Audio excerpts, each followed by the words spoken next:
Պարոն Հովհաննիսյան, այս պահի դրությամբ ձեզ ինչ է հայտնի եւ ում գործով եք ներգրավված։ Հարգելի գործընկերներ, խնդրում եմ այս պահին ըմբռնումով մոտենալ, որ շատ տեղեկատվություն, մեծ ծավալով տեղեկատվություն հայտնել չեմ կարող, որովհետեւ մենք էլ այս պահին չգիտենք, թե կոնկրետ քանի անձ է ներկայացվել կամ բերման ենթարկվել կամ ձերբակալվել, կոնկրետ որ ստորաբաժանում են գտնվում, ասեցին, որ Այգեձորի ստորաբաժանում էլ մարդկա այստեղ էլ մարդկա, բայց կոնկրետ քանակության մասին չգիտենք։ Ունենք տեղեկատվություն, որ այս պահին մի անձի է մեղադրանք ներկայացվել, քննարկում են խափանման միջոցի հարցը, մեկ անձ ձերբակալված է։ Այն ինչ նմանատիպ դեպքերում լինում է, ընտրակաշար բարեգործյան դրույթների խախտում։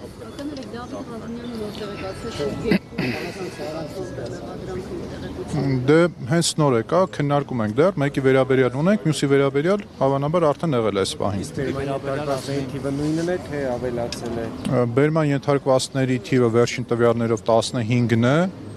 այս պահին այլ տեղեկատվություն չունենք, բայց եկեք դա եմ ուզում ասել, բայց եկեք քննարկենք ընդհանուր իրավիճակը, այն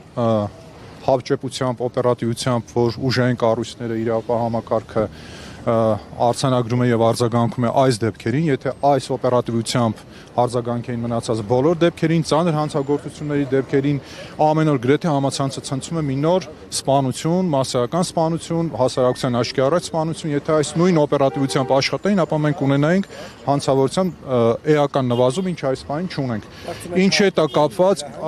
այո, կարծում եմ, որ ուշով հետևում են Ուժեղ Հայաստան կուսակցության գործունեությանը, որևէ փաստաբան չի կարող, չգիտեմ, խրախուսել առերևույթ հանցանքի ցանկացած դեպք,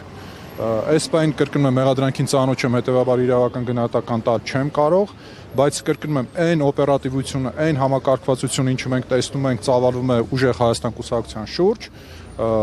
գնահատում ենք որպես քաղաքական հետապնդում, այո, ինչու՞ չէ նաև դրա մասին հնչել են նաև